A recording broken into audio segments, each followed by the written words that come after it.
Assalamualaikum warahmatullahi wabarakatuh.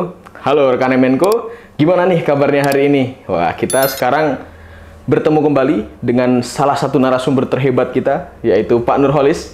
Gimana kabarnya Pak Nurholis? Alhamdulillah. Sehat ya Pak ya? Mantap, ya. Aman Pak? Aman, terkendali. Cuaca kan akhir-akhir ini agak dingin ya Pak ya? Iya. Aman ya Pak ya? Selalu kuat. Wah, Ya. siap. Dimotivasi sama klien-kliennya juga nih Pak. Mudah-mudahan. Oke. Oke. Jadi gini teman-teman, kali ini kita membawakan sebuah pembahasan yang cukup menarik nih. Jadi kan kemarin kalau saya dengar-dengar tuh Pak Nur kan habis sidang nih Pak. Oh. Dan itu sidangnya tuh istilah apa? In a row. Wih. Jadi sehari itu 3 ya Pak ya? Kemarin ya Pak ya? Iya. Ngeri betul. sekali. 3 kali sidang dalam sehari. Jadi langsung aja nih Pak Nur nih, karena saya juga penasaran nih. Nah, kalau dalam sehari itu kan ada 3 kali sidang nih Pak. Nah, itu menurut Pak Nur yang paling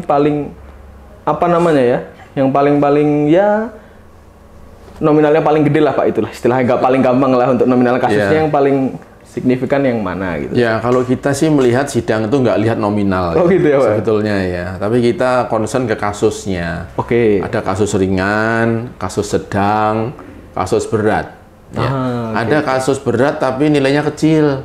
Oh. Ada kasus ringan tapi nilai sengketanya tinggi. Oh gitu. Nah, jadi ini kalau kita concernnya ke kasusnya. Iya, Nilai iya, itu iya. nanti berkah yang nanti nggak usah kita terlalu harapkan Iya. ya. Karena kan kalau misalnya saya sebagai orang awam nih Pak, kalau ngelihat kasus kan lihat dari nominal ya Pak. Ini Oke, kasus besar, kalau baik, nominalnya ya. besar nih Pak. Nah gitu. Ya, jadi yang pertama itu kemarin kita punya kasus sengketa perbankan. Ya. Oke. Kebetulan kemarin pembacaan kesimpulan akhir. Oh, udah sampai situ. Jadi koreksinya itu adalah adanya kejadian fraud. Oh, fraud. Oke. Fraud itu adalah satu kecurangan yang dilakukan atau penyelewengan yang dilakukan oleh karyawan. Sehingga si perusahaan itu mengalami kerugian. Ya, kerugiannya sekitar 5 sampai 10 miliar lah. Sekitar itu angkanya. Nah, karena itu suatu kerugian, maka perusahaan membebankannya sebagai biaya. Oh. Nah, ternyata oleh pemeriksa di kantor pajak itu kebetulan dikoreksi. Ya, jadi fraud itu dianggap bukan merupakan biaya yang biasa-biasa saja. Ya, ini akibat kesalahanmu. Oh. Mana SOP-mu, mana pengendalian internmu. Ya, karena kamu salah, ya kami koreksi. Ya. Nah, itulah yang menjadi pokok sengketanya. Nah, buat saya itu sengketa yang mudah sebetulnya. Iya. Karena suatu kerugian yang dialami sebuah perusahaan yang mungkin terjadi itu adalah resiko bisnis. Iya, betul. Iya. Jadi yang namanya resiko bisnis itu adalah kejadian yang mungkin akan dialami oleh semua perusahaan. Pencurian, ya kan? Oke. Kebakaran, bencana alam. Kan pasti perusahaan mengalami kerugian. Dan itu bagian dari resiko bisnis. Kalau kita lihat di pasal 6 Undang-Undang Pajak Penghasilan, kriteria biaya itu boleh diakui adalah ketika berkaitan dengan proses mencari, mendapatkan, 3M menagih, memelihara penghasilan. Iya. Ya. Nah, bahwa potensi kerugian itu selalu nempel pada tiap perusahaan di situ. Ya, sehingga itu harus diakui sebagai biaya, tidak boleh dikoreksi. Nah, kalau kita lihat di beberapa peraturan pajak itu ada ketentuan misalnya yang mengatur ketika ada penggantian asuransi. Oke. Ada di pasal 4 kalau nggak salah di sana, bahwa ketika perusahaan menerima penggantian asuransi, maka penggantiannya itu diakui sebagai penghasilan dari asuransi. Tetapi kerugian karena kebakarannya, kerugian karena musibahnya dikatakan itu boleh jadi biaya. Nah, kita menganalogikan dengan kebakaran perusahaan. Nah, kalau kita lihat kebakaran pun juga SOP-nya mana gitu kan? Harusnya dicegah dong gitu ya. Ya namanya musibah ya nggak ada yang bisa memperkirakan. Sehingga menurut saya sengketa kita ini ya mudah-mudahan nih kansnya 99% kita bisa menang. Itu yang pertama. Siap. Iya. Berarti itu cuma gara-gara satu orang itu, Pak? Jadi satu orang itu. ruginya miliaran itu? Ruginya 5 sampai 10 miliar lah. Oh. Ya, karena diberi kepercayaan, pegang uang, mengotorisasi, bertahun-tahun numpuk ya sampai segitu. Oh, Gitu. baru ketahuannya yang kemarin. Ya, itu boleh jadi biaya harusnya. Iya, Itu resiko bisnis. Betul. Berarti nggak apa-apa ya Pak sebenarnya kalau ada kayak gitu. Misalnya kita dicurangi nih gitu kan. Kita bebankan saja ketika Boleh. kan nggak bisa balik Nggak juga. ada Pak. larangan membiayakan itu di pasal 9 Undang-Undang PPH. Ada nggak di sana? Kalau nggak ada berarti boleh. Begitu. Oke. Kaidah hukum itu begitu. Siap, gitu Pak. ya. Iya. Itu yang pertama. Ya. Baik. Yang selanjutnya Pak, yang menarik apa nih dari Yang kasus kedua, sidang yang kedua itu kita ada sidang baru berkaitan dengan sengketa pemotongan PPh pasal 23. Ya, terkait dengan rumah sakit ya. Oh iya. Di daerah Jawa Tengah di sana ada rumah sakit yang meminjam dana dari koperasi. Nah, ketika membayar bunga kan ada ketentuan harus motong pasal 23. Betul. Nah, si rumah sakit ini ketika membayarkan imbalan bunga itu menganggap bahwa loh ini koperasi ini kan lembaga penyalur pinjaman.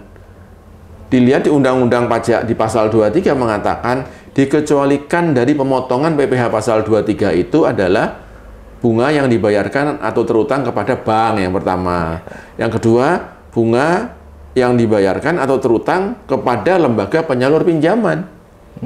Cuman di situ nggak secara tegas dikatakan bahwa koperasi masuk di sana. Nah, sengketanya di situ. Apakah si koperasi ini termasuk yang dikecualikan dari pemotongan pasal 23 atau tidak? Di PMK-nya pun juga masih agak ambigu. Bisa ditafsirkan secara lain begitu. Nah, sehingga inilah yang kita coba untuk kita minta keadilannya, pertimbangannya ke pengadilan pajak di situ. Karena hakim itu kan memutus suatu sengketa itu kan dasarnya nggak hanya dari undang-undang pajak saja. Pertama, dia harus pakai alat bukti ketika memutus. Yang kedua, dia harus berdasarkan undang-undang perpajakan. Yang ketiga, dia bisa dengan menggunakan keyakinannya si hakim. Oke. Ya, jadi kalau orang pajak ya cuma 1-2 aja.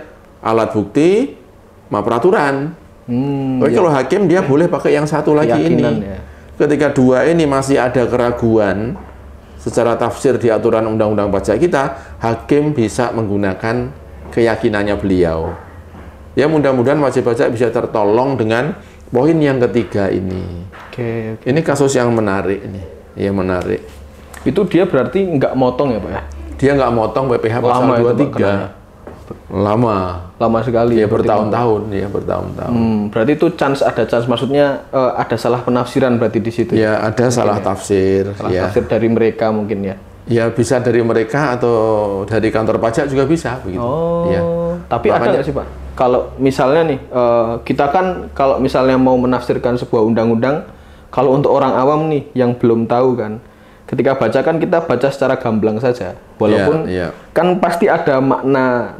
Maksudnya ada penjelasan lebih lanjut, begitu Pak. Nah, itu ada nggak sih Pak kayak mungkin dari kantor pajaknya menyediakan kayak tafsirnya gitu, ada nggak sih Pak? Ya, kalau kantor pajak nggak menyediakan tafsir. Jadi yang menafsirkan, yang membaca itulah yang harus menafsirkannya. Menafsirkan sendiri. Nah, kadang-kadang kan sesuai kepentingannya masing-masing. Betul. Kalau wajib pajak menafsirkannya, oh ini nggak kena. Iya. Kalau kantor pajak pengennya, oh ini kena begitu. Iya. Ya.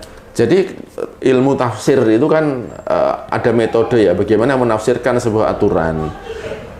Kalau itu sudah gamblang, itu cukup pakai metode gramatikal. Gimana? Apa yang tertulis, oh udah jelas. Iya. Ya, tekstualnya, ya kan. Yang kedua, ada metode penafsiran yang namanya metode sistematis. Dari yang tertulis itu kita belum bisa menafsirkan nih. Kita harus mengutip aturan yang lain, undang-undang A, undang-undang B, pasal ini, pasal itu. Contohnya misalnya terkait revaluasi. Kalau kita hanya melihat pasal 4 saja di undang-undang PPh, kena pajak. Tapi ketika kita secara sistematis melihat pasal-pasal yang lain yang berkaitan, pasal 19, ini nggak kena. Ketika tidak untuk tujuan perpajakan revaluasinya. Ya, jadi ada tafsir kita gramatikal, gamblang, lihat teks-teksnya, sudah langsung jelas. kita baca aturannya kok masih abu-abu gitu ya. Nah, ini harus ditafsirkan secara sistematis atau secara historis. Ada lagi itu metode tafsirnya itu. Iya, iya. Kalau yang metode sistematis yang nggak puas juga, kita cari metode yang lain sampai kita puas begitu. Iya, namanya hukum ya begitu. Iya, iya, sampai ketemu pokoknya. Sampai ketemu yang memuaskan kita dan ya harusnya ya memuaskan negara begitu Iya, ya. iya. Ada metode historis. Kita harus lihat asbabun nuzulnya di belakang. Waduh. Kenapa kok keluar aturan ini? Iya, iya. Itu bisa seperti itu. Nah, hakim itu juga punya banyak metode penemuan hukum atau penafsiran di situ. Ya, kita berharap ya ketika ada aturan yang tidak adil, tidak jelas, hakim bisa memutuskan dengan tafsir yang paling adil buat semuanya begitu. Oke, oke, oke. Berarti itu ya, Pak. Notes-nya itu berarti jangan asal menafsirkan. Jangan asal tafsir. Jangan asal tafsir. Ya, ada Takutnya ilmunya, salah ya, Pak. ada ya? ilmunya. Iya, Ya. ada ilmunya.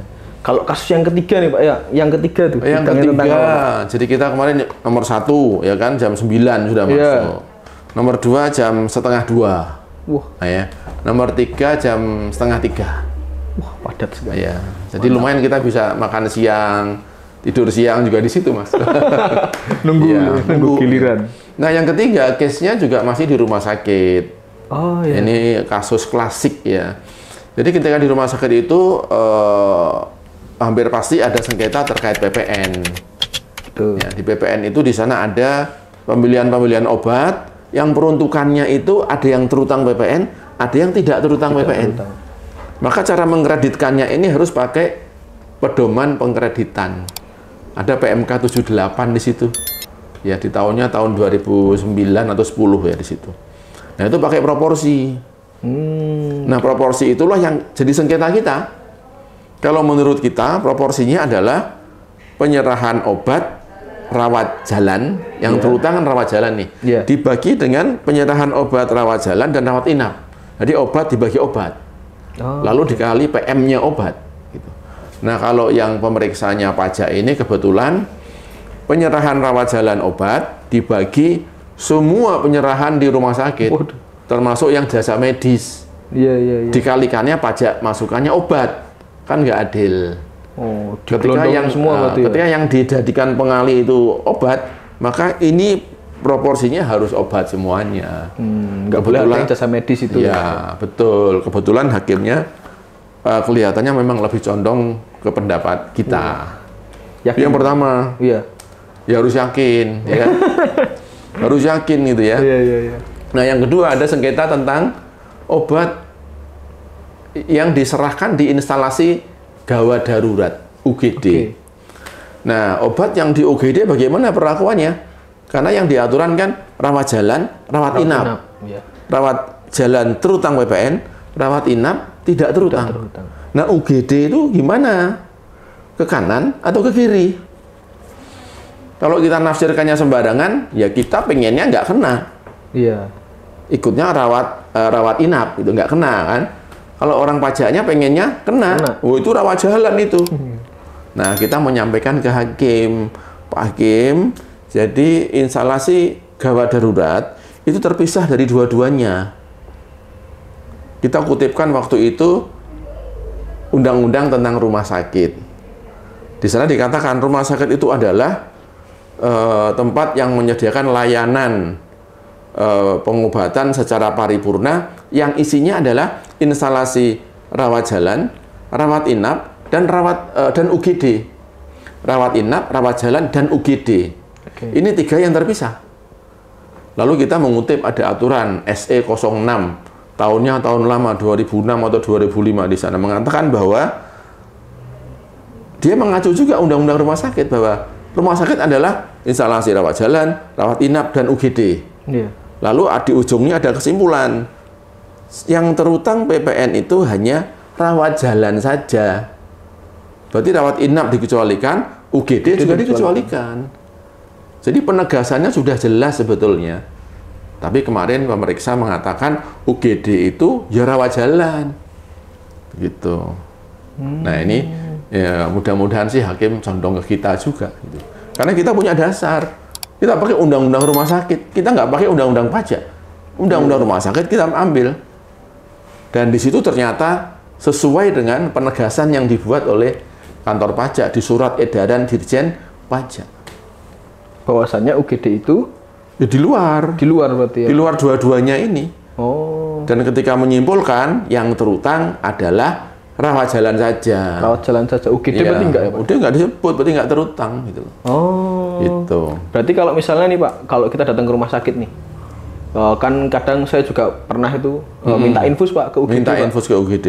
Terus kan nanti kalau misalkan keluhannya apa, kemudian Ya. kalau diberikan obat, berarti obat itu nggak terutang PPN? Nggak terutang. Oh. Karena pengertian dari instalasi gawat darurat itu adalah untuk kedaruratan dan penyelamatan jiwa di situ.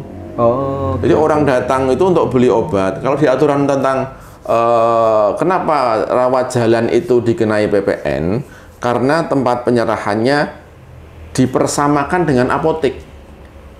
Orang datang ke poli, ya, niatannya kan tidak akan rawat inap tuh. Iya. Tidak ada kedaruratan. Nah, ketika dia ambil obat, dia kan ke instalasi farmasinya. Itu yang dianggap apotek. Oh, oke. Tapi kalau di UGD, orang kan karena ada kedaruratan di situ. Iya. Ya, tidak berniat untuk beli obat di sana. Dia pengennya dirawat di situ. Ya, sehingga di UGD pun tidak ada semacam display atau outlet yang melayani kayak jual beli semacam di apotek. Ya. Jadi untuk kedaruratan dan penyelamatan jiwa itu ada di definisi undang-undang rumah sakit. Ya, memang prakteknya kita bisa datang ke situ, dapat obat terus pulang, seolah-olah sama dengan yang ada di poli rawat jalan. Tapi definisi utamanya adalah orang datang ke situ untuk kedaruratan dan penyelamatan jiwa di situ. Berarti kalau rawat jalan itu berarti konteksnya seperti kayak periksa dokter, ambil obat, pulang. Ya, kan kita boleh pilih bisa beli di luar atau di situ. Oh. Biar adil dipersamakan. Kalau beli di luar ada PPN-nya, beli di situ ada PPN juga. Gitu. Oh, Kalau rawat darurat, gawat darurat kita keluar nggak bisa kita ada pilihan beli di luar. Iya. Nggak ada. Karena kamu darurat nih, iya kan? Ya ini obatnya gitu. Nah, obatnya harus segera ini. Iya. Begitu. Oke. Bahkan lebih banyak dari gawat darurat masuknya ke rawat inap. Rawat inap akhirnya Iya. Pak ya. Oh iya. Oke. Sangat menarik sekali berarti ini terkait tentang tafsir gitu Pak. Iya, Kalau betul. sengketa pasti Pak ya. Ya di pengadilan tuh sengketanya ada dua Mas. Sengketa materi dan sengketa yuridis. Oke. Kalau materi harus bukti ini, mana angkanya, mana datanya, mana rekening banknya, invoice-nya. Kalau sengketa yuridis, ya ini masalah tafsir. Kita kuat-kuatan tafsir. Yang paling kuat, yang paling adil tafsirnya. Karena pajak itu undang-undang itu payungnya adalah keadilan di atas. Oke. Ya tidak mungkin pajak itu ditafsirkan kemudian yang menang yang tidak adil. Pasti Adil. mengerucutnya ke keadilan. Oke. Gitu, Mas. Oke. Iya, saya jadi nggak ngantuk nih Mas ngobrol sama Mas Farid. Wah, keren sekali tadi Pak. Berarti Pak Nur udah baca banyak sekali undang-undang berarti Pak. Untuk menafsirkan kan pasti banyak tuh sampai Ya, sekarang. setiap ada kasus ya kita baca. Karena seringnya ada kasus ya kita jadi semacam sudah di luar kepala gitu. Berarti, ini rumah sakit. Harus ini. Iya, betul. Dan yang kita lihat nggak hanya undang-undang pajak saja. Oke. Undang-undang tentang rumah sakit, undang-undang tentang tenaga kesehatan, undang-undang tentang klinik begitu ya. Oke. Berarti ini Pak, kalau misalnya nih ada teman-teman atau mungkin yang di luar sana punya usaha atau mungkin bekerja di suatu perusahaan mengalami masalah perpajakan nih, terus kayaknya kok agak kesulitan untuk menafsirkan kasusnya nih, boleh nggak sih Pak kalau datang ke sini gitu sharing-sharing sama Pak Nur gitu? Boleh, tapi nggak selalu terus Pak Nur tuh mesti bayar, enggak. Ya. Datang dulu kita identifikasi masalahnya apa, solusinya apa. Jangan serta-merta langsung ke pengadilan, enggak. Kita kasih pilihan-pilihan, step-step yang paling mudah. Ya. Siap. Jadi gitu teman-teman ya, jangan sampai salah tafsir kalau mau. Ya kalau mau menang ya Pak. Iya betul. Ya kan semua pasti ada jalan keluarnya. Kalau nggak yakin bisa minta tolong bantuan Pak Nur. Ke Pak Nur ya. Yang lain juga banyak konsultan pajak ya. Nggak selalu harus ke Pak Nur. Oh iya, yang terdekat aja. Oke. Baik. Oke, kurang lebih kayak gitu dulu Pak Nur. Siap. Hari ini. Siap. Baik. Terima kasih banyak Pak Nur. Ya, salaman ini dulu sangat dong. seru sekali. Yes. Mantap. Ya dah. Oke, cukup sekian teman-teman ya. Kita cukupkan untuk hari ini. Dan jangan lupa apa? Jangan lupa apa, Pak? Komen, like, dan subscribe video ini. Assalamualaikum Assalamualaikum warahmatullahi wabarakatuh.